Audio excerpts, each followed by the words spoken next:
la problemática o el hecho de por qué escogimos hacer este proyecto es principalmente porque hay personas que padecen de atrofia muscular por diferentes razones, ya sea por lesiones que han tenido, por algún accidente, porque se golpearon, o ya puede ser genético. Por diferentes razones hay personas que padecen de atrofia muscular y entonces ahí identificamos esta problemática. Comunicación del profesor, buscamos una problemática real que se presentara y entonces encontramos esta y por ello escogimos hacer este electroestimulador. Un electroestimulador de bajo coste que fuera accesible para todas las personas y que fuera sencillo de hacer, la verdad, porque resolviera una problemática en la sociedad. Bueno, como parte de los objetivos que nosotros planteamos fue implementar un prototipo de electroestimulador el cual ayudara a artículos extensores del antebrazo y para personas que tuvieran atrofia muscular. Entre los objetivos específicos tenemos que evaluar mediante visitar al hospital Carlos Roberto Huesmer para conocer lo que son los requerimientos y necesidades del buen uso del electroestimulador. También tenemos que diseñar un electroestimulador que utilice ráfagas de pulso y evaluar lo que son las ventajas y desventajas del uso del electroestimulador. El estimulador contra el circuito totalidad consta de 3 etapas: una parte digital, una parte analógica y una parte analógica de salida. Aquí se puede ver la parte digital, que es programa controlador, que esta parte se encarga básicamente de programar lo que se va a mostrar en la pantalla LCD. Y 2 botones que van a funcionar: uno va a ser para el inicio o el arranque del sistema y uno para la velocidad entre los pulsos, ya que este estimulador, lo que investigamos, consta de una ráfaga de pulso y un tiempo de apagado, que ese va a ser el determinante de qué tanto la potencia se va a distribuir en los brazos. Potencia, ya que el voltaje igual por 12. La otra parte consta de un TRX494, que es un integrado que genera PWM, que genera pulso, ráfaga de pulso. ¿Por qué usamos este en vez de otro? Porque este circuito tiene más control sobre la señal y es lo que requerimos para, para ingresarle o decirle a este integrado que sea por control digital, ¿no? Y una vez que se saca la señal, ya con ráfaga de pulso, viene esta etapa es el elemento óptico. Esta etapa es de seguridad, ya que los voltajes que requerimos son de entre 10 voltios a 100 voltios para la electroestimulación. Entonces requerimos de proteger el circuito de una parte que es de baja potencia a una alta, digamos, una regular potencia. Bueno, en la parte del aislamiento del circuito ocupamos un autoacoplador. El autoacoplador funciona para aislar el circuito principal del secundario. Estos transistores están conmutados de manera que funcionen como interruptores. ¿Esto por qué? Porque en la salida, en la tensión, en los electrodos ocupamos una tensión una tensión muy alta. Esto puede afectar tanto al circuito principal como al Arduino. Entonces, la mejor manera de aislarlo fue a través del autoacoplador. ¿Cómo funciona el autoacoplador? Cuando acá hay un 0, este transistor cae en saturación. ¿Por qué? Porque el voltaje que le estamos metiendo de los electrodos cae directamente a haciendo que se sature y caiga toda la tensión hacia tierra, permitiendo que en los electrodos no tengamos ningún tipo de salida. Y cuando acá hay un 0, este transistor cae en corte, toda la tensión se activa, haciendo que se sature, permitiendo de esta manera la salida de la tensión hacia los electrodos. Esto nos permite controlar de mejor manera la salida de tensión hacia los electrodos.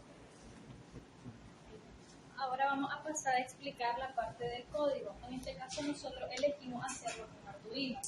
Como se explicaba anteriormente, este código que va a ser de la salida del Arduino, ¿a dónde va a ir? Va a ir conectado al pin 4 del TL494, que es el encargado del time control, ¿verdad? Para determinar cuánto tiempo va a estar apagado. Entonces iniciamos con el código, la declaración. Estas primeras líneas que nosotros vemos como include wire.h, include liquid crystal, es simplemente para la pantalla LCD. Y aquí el liquid crystal I2C significa que estamos utilizando un módulo. Eso simplemente viene así. Luego vamos con la declaración de las constantes. En este caso nosotros llamamos una constante salida y esta va a ser atada al pin 4 del Arduino.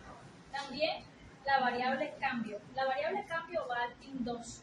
¿Pero qué significa la variable cambio? La variable cambio es porque nosotros con el Arduino queríamos hacer una forma de que el paciente pudiera cambiar la velocidad. Entonces, por eso, a través del pin 2 nosotros vamos a ir cambiando la velocidad de uno en uno. Luego vamos con la constante de inicio. También añadimos un botón anexado para que el programa empiece hasta que el paciente le dé iniciar. Y esto va a estar en el pin 3. Luego vamos con la constante de periodo. La constante de periodo son 2000 milisegundos, que es el equivalente a 2 segundos. Y la constante de velocidad. Aquí no hay que equivocarnos porque dice velocidad igual 4.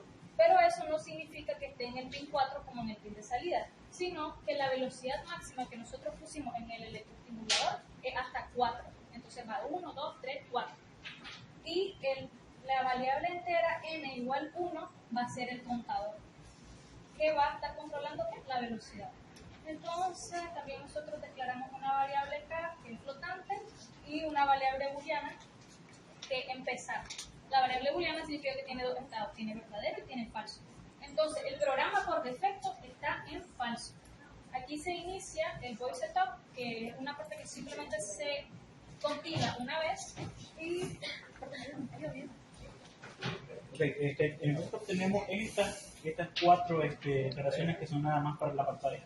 Line, clear son para limpiar, byline es para la luz de la pantalla y estos pins son los pins de salida y entrada.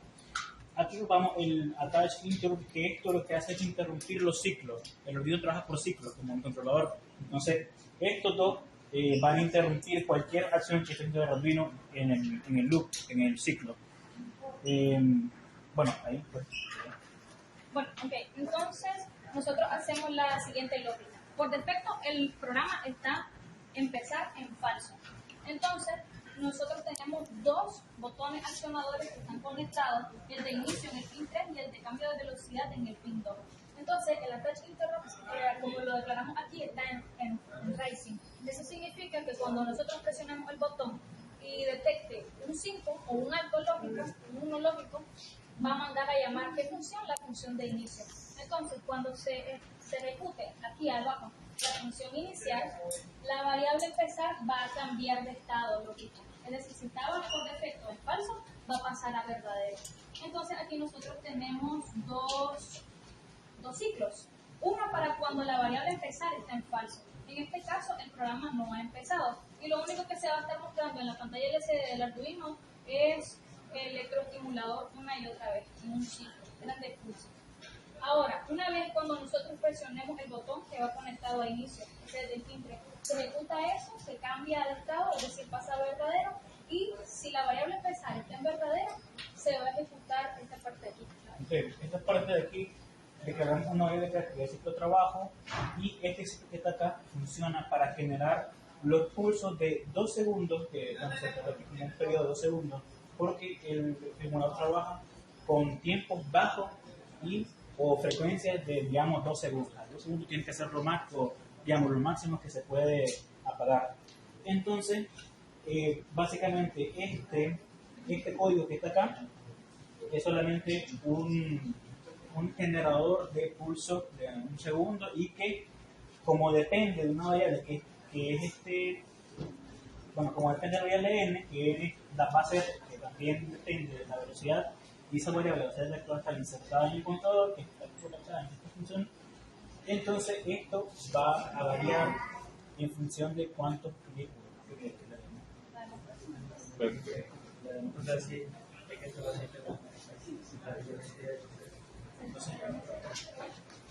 entonces para la información tenemos los electrodos. Entonces, ¿alguien quiere? ¿Profe, te quiere? Yo me lo puedo probar. El profesor Jimmy Hernández Conca. Confía en...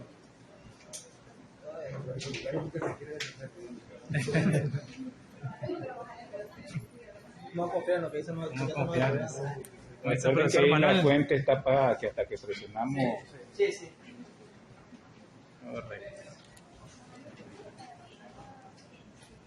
El profesor Imer como conejillo de India. Entonces, aquí están los dos botones, este es el inicio, este es la velocidad, este es la fuente, y bueno, los electrodos. Aquí está el circuito dando a una iniciada. Entonces, para iniciarlo, tenemos que energizarlo. ¿Siente algo todavía? No. Entonces, iniciamos.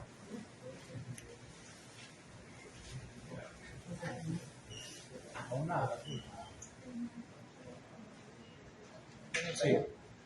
Entonces, el voltaje tiene que ser de 10 a más, pero en este caso, como es una aplicación prototipo, digamos, no vamos a superar ese la nivel. velocidad. La que estaba es la 1. Si ustedes pueden notar la diferencia entre pulsos, o pueden notar más rapidez entre los. Hacerle un cambio brusco para que mire la de velocidad, así, para que sienta la velocidad. Está el 3, está el 4. Entonces, las velocidades lo que determinan es el ancho de pulso. Hay más ancho de pulso, hay más potencia, es decir, va a haber más fuerza en el electrodo. Más energía para que se estimule el músculo. Correcto. Estimulación más a largo plazo, dependiendo de la velocidad que tenemos. Esto es muscular. Correcto. Muscular. Para que recupere la capacidad físico-motriz del músculo Perfecto. a través del tratamiento de electrodos. Con respecto a la frecuencia, yo tengo una pregunta. Sí. Yo estuve revisando todo de ustedes y no miré cómo generan 60 Hz. Me dice que tengo 60 Hz. No, aquí. No, eso no, eso no no está midiendo nada. Bueno, es que la No, dice 2 segundos es 0.5 Hz. Sí, sí, Porque sí. si dicen cada 1 o 2 segundos, 1 Hz Me da o 0.5 0.5 Hz. Sí, Hz. me dio 0.5 Hz, que es exactamente. Yo miré ahí y dije, Sí. yo me quedé con la cosa y no me había fijado que estaba desconectado. Sí, sí, sí. La primera pregunta que les tengo, jóvenes, los felicito porque están haciendo uso, ¿verdad?, de los conocimientos de la carrera, están procesando información, están combinando, ¿verdad?, tecnología digital y analógica, obviamente, segundo año, ¿ah? Tercero, espérense, faltan 2 años más que van a seguir complejizando más las cosas. ¿Qué información les dio el hospital para que ustedes puedan generar ese tipo de información? Okay. ¿Qué les dio el hospital? Quiero ver. Ok, el hospital lo que nos dio fue frecuencias máximas o rangos de frecuencia. Nos dio 10 hercios a 100 hercios de frecuencia entre pulsos, pues los pulsos pequeñitos pueden haber. Para que mi siga recibiendo estimulación y se vuelva a rehabilitar mejor. Correcto. También nos dio las diferentes señales que habían. Habían vientos de sierra, habían señales bifásicas. Nosotros estamos con la más sencilla que era para este tipo de circuito, una señal cuadrada que también era pues viable y es la que usábamos acá. Dio los voltajes máximos. Nos dio que los voltajes tienen que rondar entre 10 voltios y 100 voltios. Entonces, eso es todo. Y también que las corrientes tienen que ser bajas. Corrientes Normalmente son sí, 30 miliamperios para abajo. sí, 20 miliamperios es suficiente para que nuestro corazón entre en actividad de DC. Que hace probablemente sea un poco mayor. Mi última pregunta, porque el sistemita súper interesante, está en una escala de prototipo, se puede poner. En algún momento una de las expositoras dijo, tengo que dar esto o está a gusto del paciente. Recuerden que yo puedo ahora, con la tecnología, por voz decirle aumentar la frecuencia, para que piensen un poquito más adelante, no lo digo ahorita, para que un poquito más adelante piensen en cómo enviar, que el paciente le diga aumentar la velocidad, bajarla, para que él procese esa información y sea un poco más autónomo. Gracias, joven. Bueno, yo un comentario primero que nada. Yo hace rato, cuando era estudiante, trabajé lo que es un electrificador sanguíneo. Y yo por ahí encontré una investigación incluso donde habla que la frecuencia es más o menos 8 Hz. Y eso 8 Hz porque en ningún momento llega a resonar con ninguno de los órganos internos del cuerpo. Y eso es importante, porque si ya resonamos con uno de los órganos del cuerpo, recordemos que se van a autodestruir. Entonces tenemos que tener cuidado con esa parte. Aquí, o sea, al final, el usuario final es un humano y está en juego su vida. Cualquier error de nuevo, la recomendación, como le decía el grupo del electrocardiograma, para mí igual tienen que tener un sistema donde estén aislados de la red eléctrica. En este caso estamos usando una fuente de laboratorio que estamos de acuerdo que son bien seguras. Sí, son para experimentos. Y lo otro, para la fuente de IA, la que le suministra digamos el alto voltaje o el voltaje de trabajo, podrían usar un tipo de setup. Aquí tenemos claro la limitante del de bobina. Sí, Tipo para crear la bobina. De bobina. Entonces, pero sí, sería interesante pues que vayan pensando en esa etapa. Sí, bueno, con respecto a lo que usted dice de los órganos, de todas maneras, cuando nos hicimos nuestra visita al hospital, ellos nos dieron un rango de frecuencia. También nos dijeron que eso dependía del daño que tenía el músculo, el tipo de músculo, qué zona íbamos a trabajar y qué intensidad íbamos a aplicar. Entonces, es por eso que nosotros, al ir al hospital también, nos dieron tanto un máximo como un mínimo de frecuencia para evitar ese tipo de tragedia. Perfecto. Bien, felicidades.